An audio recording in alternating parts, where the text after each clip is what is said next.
There's a moment that happens to some people, usually in childhood, but sometimes later in life, that changes everything they think they know about who they are.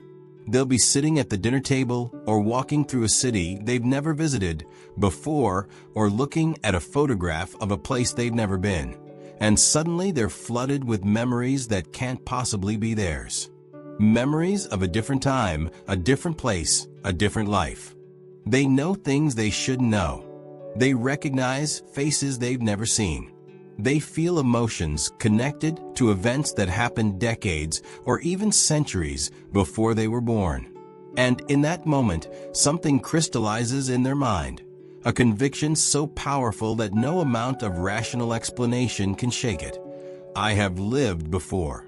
I am not experiencing this life for the first time. I am someone who has returned. This isn't a fringe belief held by a handful of eccentric individuals. Millions of people across the world, from every culture and background, believe with absolute certainty that they are reincarnated, that the person they are now is a continuation of someone who lived and died before. Some of these people are children who speak with eerie specificity about past lives, describing places they've never been to with details that can be verified, naming people who died before the child was born, and exhibiting phobias or preferences that make no sense in their current life, but would make perfect sense if they had lived before. Others are adults who have undergone past life regression therapy or spontaneous memories triggered by particular places or situations, and who now organize their understanding of themselves around the idea that they have lived multiple times, that their current struggles and gifts are echoes of previous existences.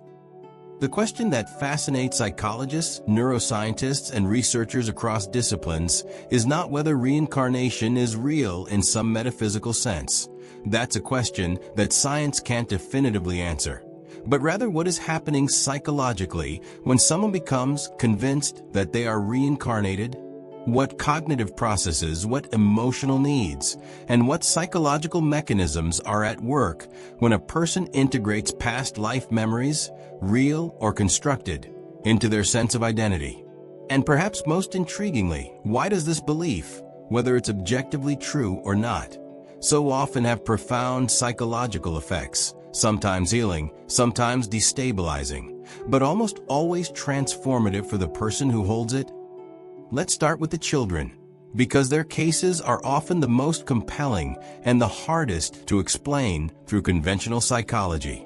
There's a psychiatrist named Ian Stevenson who spent decades at the University of Virginia studying children who claimed to remember past lives. He investigated thousands of cases, traveling to India, Southeast Asia, and the Middle East, places where reincarnation belief is culturally accepted, but also to Western countries where it's not. What he found, documented in meticulous detail, were children as young as 2 or 3 years old who would spontaneously start talking about another life, another family, and another death. These weren't vague statements. They were specific. A child in Lebanon who had never left his village, describing a specific house in a specific town 20 miles away, naming the people who lived there, and describing how he died in a car accident on a particular road. And when Stevenson investigated, he would find that there had indeed been a person matching that description who died in that manner, sometimes years before the child was born. The skeptical explanation for these cases usually involves a combination of factors: coincidence, leading questions from parents who believe in reincarnation; cryptomnesia, which is when you remember something you once heard but forget that you heard it, so it feels like original knowledge; and the human tendency to find patterns and connections even where none exist. And certainly, some cases can be explained this way. But Stevenson documented cases where those explanations don't quite fit, cases where the child knew things that would have been extremely difficult or impossible to know through normal means, where the emotional reactions, the phobias, and the birthmarks that corresponded to wounds from the previous life created a constellation of evidence that was harder to dismiss. Whether you believe these cases prove reincarnation or not, what they undeniably show is that something very real is happening in the psychology of these children. They are experiencing memories, emotions, and knowledge that feel completely authentic to them, and that experience shapes their development in profound ways. From a psychological standpoint, what's happening in these children's minds? One theory involves what's called source monitoring errors. The human memory system is not like a video camera that records experiences accurately. It's reconstructive. We build memories from fragments, and we're not always accurate about where those fragments came from. A child might see a photograph, overhear a conversation, or watch a movie, and later those fragments reassemble in their mind as what feels like a memory. But because the source is forgotten, it feels like their own experience. Children, whose cognitive systems are still developing and whose boundaries between imagination and reality are more fluid, might be particularly prone to this kind of source confusion. They might construct elaborate narratives from bits of overheard information, from dreams, and from their own imagination. And because they experience these narratives so vividly, they become convinced they're real memories. But this explanation, while plausible for some cases, doesn't quite capture the intensity of the experience. When you talk to these children, when you read the detailed case studies, what strikes you is not just that they have memories, but that they have a sense of identity connected to those memories. They don't just remember being someone else. They feel, on some deep level, that they are that person, that they didn't fully leave that previous life behind. A child will cry for a mother who isn't their current mother. They'll express fear of the circumstances that killed them in the previous life. They'll show skills or knowledge that seem impossible given their age and experience. There's an emotional reality to their belief that goes beyond simple memory errors. This brings us to a fascinating psychological concept called dissociation. Dissociation is when different aspects of consciousness, memory, or identity become separated from each other. In extreme cases, this can manifest as dissociative identity disorder, what used to be called multiple personality disorder, where a person has distinct identity states that take control at different times. But dissociation exists on a spectrum. All of us dissociate to some degree when we daydream, when we lose ourselves in a book or movie, or when we drive somewhere and don't remember the drive. Some researchers have suggested that past life memories might be a form of dissociative experience, where aspects of the psyche that are normally integrated become split off and experienced as belonging to a different identity, a different lifetime. The child or the adult isn't making up the memories. They're experiencing genuine psychological phenomena, but the interpretation of those phenomena as memories of a past life might be the mind's way of making sense of something that's actually happening internally in the present. Let's move now to adults who believe they're reincarnated, because the psychology there is somewhat different, and in some ways even more complex. Most adults who come to believe in their own reincarnation don't do so through spontaneous childhood memories.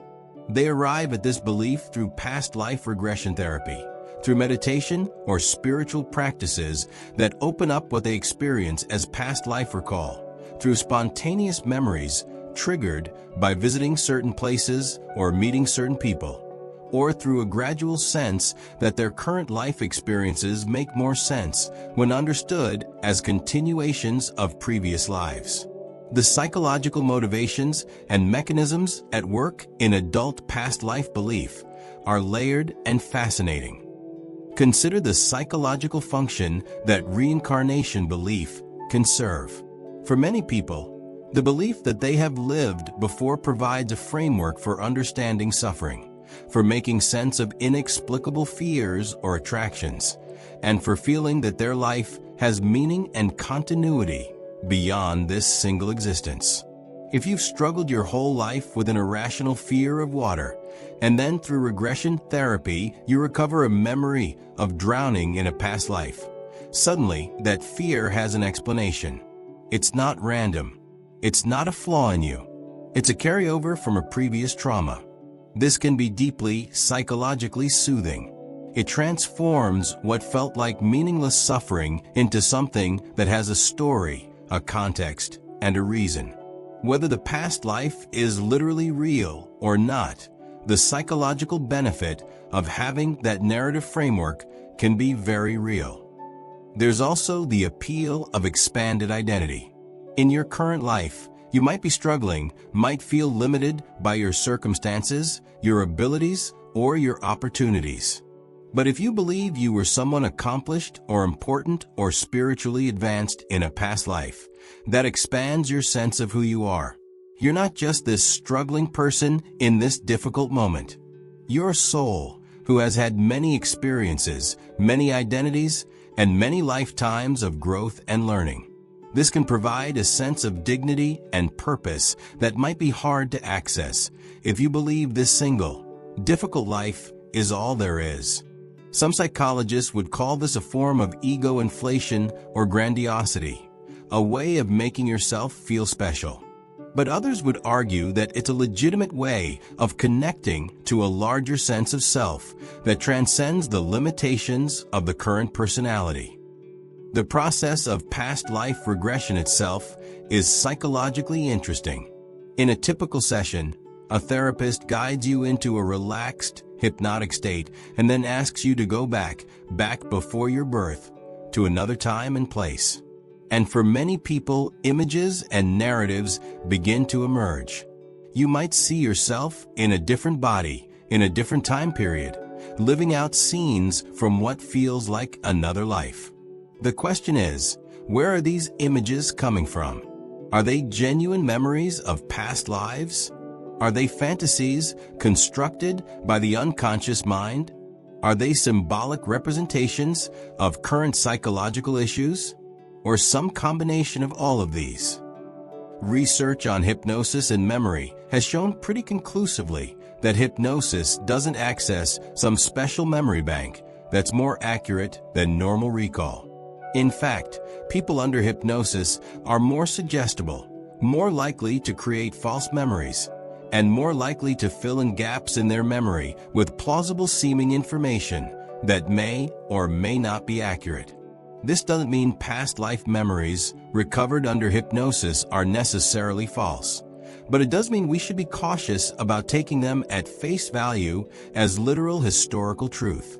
What seems more likely from a psychological standpoint is that the relaxed, imaginative state of hypnotic regression allows the unconscious mind to express itself in narrative form, creating stories that may be psychologically true, meaning they reveal something real about the person's inner world, even if they're not historically true.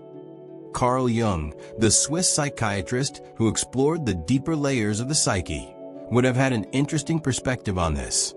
Jung believed in what he called the collective unconscious, a layer of the unconscious mind that we all share, filled with archetypal images and patterns that transcend individual experience. From a Jungian perspective, past life memories might not be memories of your own previous lives, but rather your unconscious mind accessing archetypal patterns, universal human experiences, stories, and images from the collective unconscious that feel personal because you're experiencing them through your own psyche, but that aren't actually your individual memories. You might have a past life memory of being a warrior or a healer or a victim of persecution, not because you personally were those things in a previous life, but because those are archetypal human experiences that your psyche is exploring as a way of working through current psychological material. This interpretation doesn't diminish the value or power of the experience. Even if a past life memory is a creation of the unconscious rather than a literal memory, it can still provide genuine psychological insight and healing. Many therapists who work with past life regression, even those who are agnostic about whether reincarnation is literally real, report that the process can be therapeutically powerful. When a client recovers a past life memory of being betrayed, for instance, and works through the emotions of that betrayal, they often find that their current trust issues begin to heal. Whether the betrayal happened in a past life or is a symbolic representation of betrayals in this life almost doesn't matter from a therapeutic standpoint. The unconscious has found a way to bring unresolved emotional material into consciousness, where it can be processed and integrated. There's another psychological angle to consider, which is the role of narrative in human identity. We are storytelling creatures. We understand ourselves through the stories we tell about who we are, where we've come from, and what we've experienced. Your sense of identity is built on the narrative you construct from your memories, your experiences, and your relationships. For most people, that narrative starts at birth and moves forward through childhood, adolescence, and adulthood. But what if you expanded that narrative to include previous lifetimes? Your story becomes much bigger, much richer, and much more complex. You're not just a person with a single life trajectory.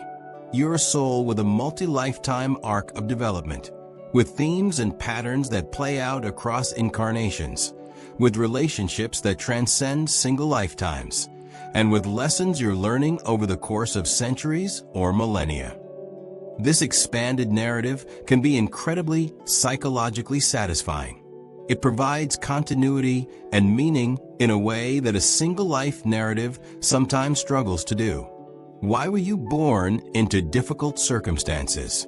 Perhaps you chose them before birth, as a soul looking for particular lessons. Why do you have such a strong connection with someone you just met? Perhaps you've known them in past lives. Why are you drawn to a particular place or time period? Perhaps you lived there before. Every element of your current life can be woven into this larger story, creating a sense of coherence and purpose that many people find deeply fulfilling.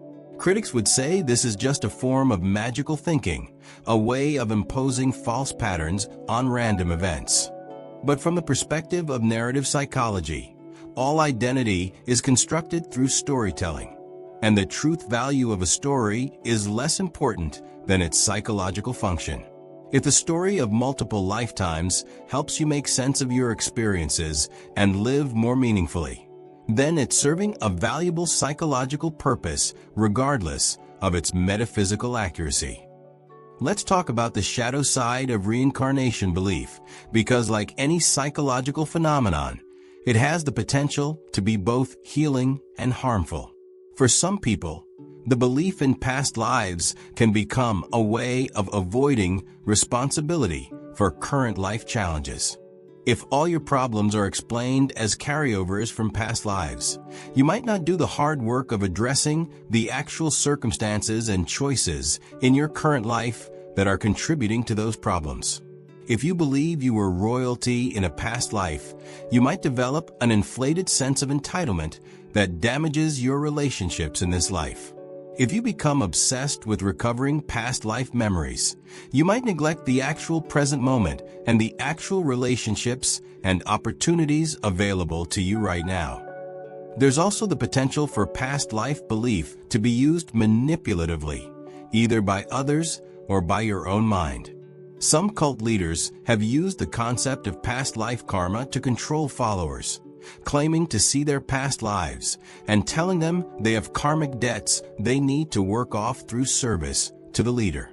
Some people use past life belief to justify current prejudices or attractions, claiming they were lovers or enemies with someone in a past life, and therefore their current feelings are destined or justified. The flexibility of past life narratives, the fact that they can't be easily verified or disproved, makes them vulnerable to misuse in ways that can be psychologically damaging.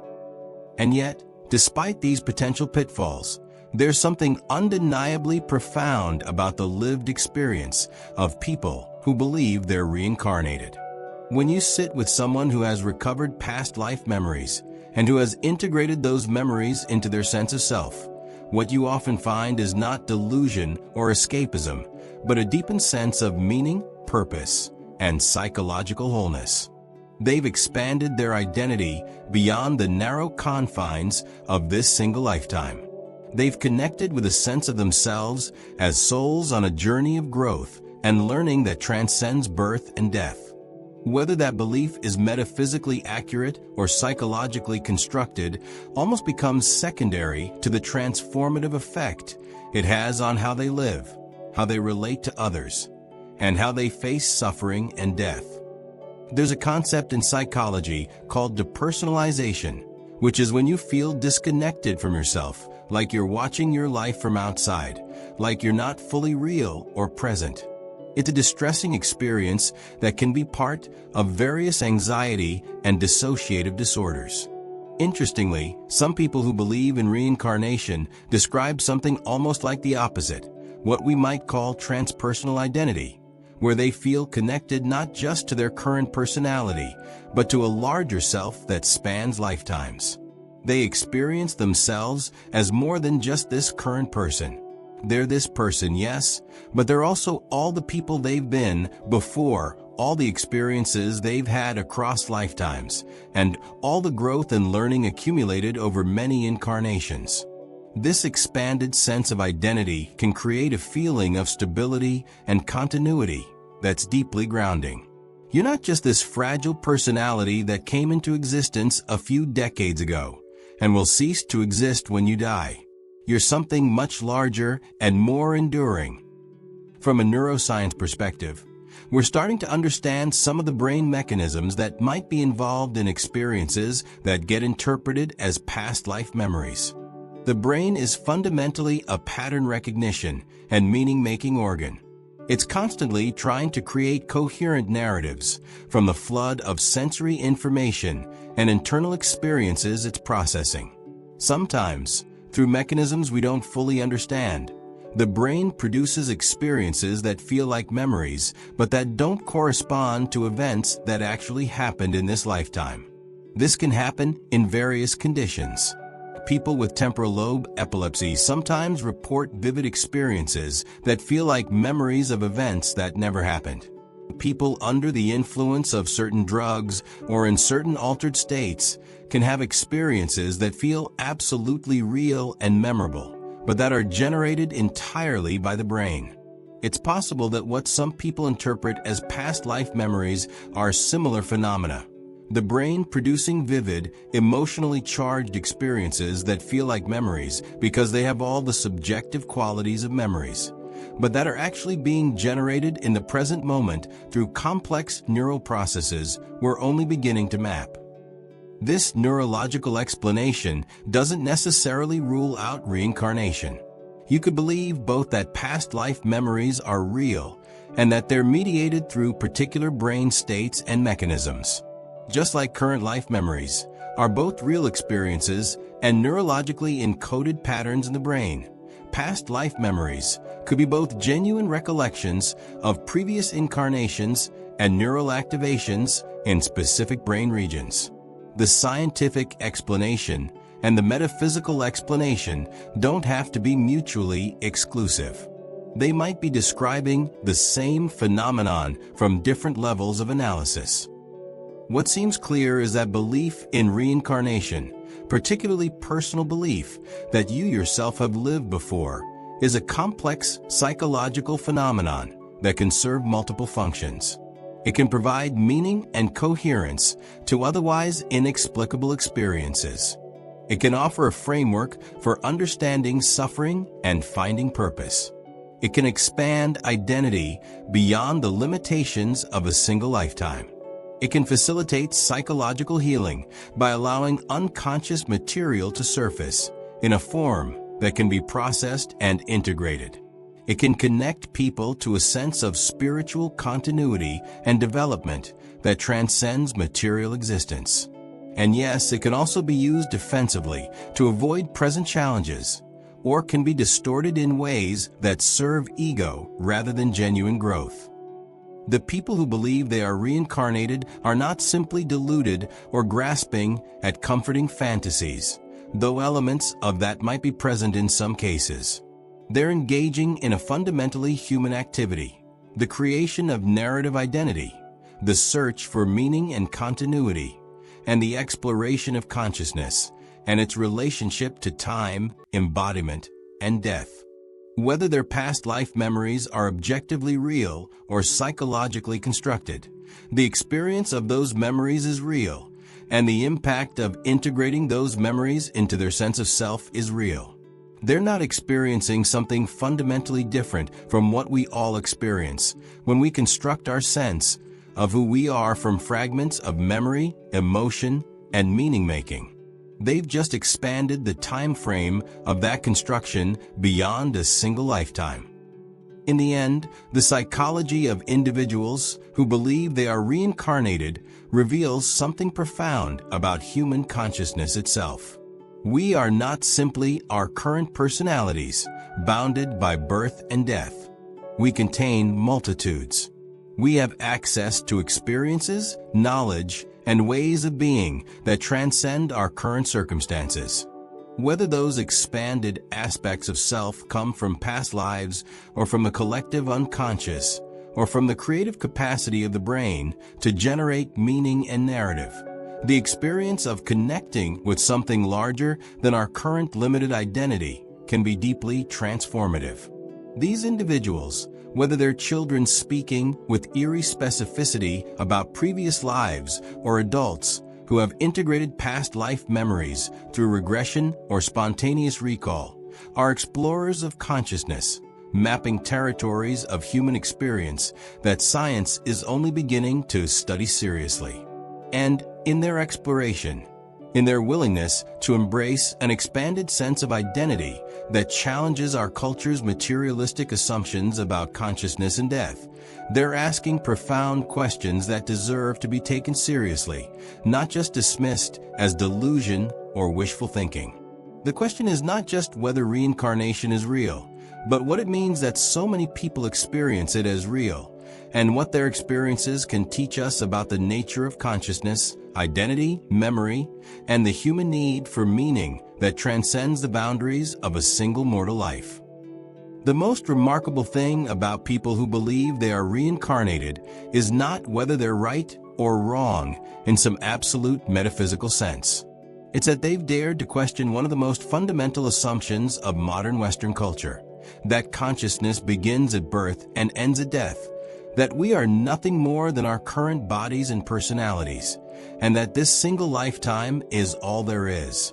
Whether their past life memories are literal truth or profound psychological metaphor, these individuals have opened themselves to a larger vision of what it means to be human, what it means to have a self that might extend beyond the narrow boundaries we've been taught to accept. And in doing so, they've often found healing, meaning, and connection that eluded them when they believed they were only this current person living this current life. Perhaps the real question isn't whether reincarnation is objectively real, but what it costs us to live as if it isn't, to live as if we are only these temporary, isolated individuals with no connection to a larger continuity of consciousness and experience. The people who believe they have lived before, whether they're recovering genuine memories or creating profound psychological narratives, have chosen to live with an expanded sense of identity, with a story that gives them continuity and meaning across lifetimes.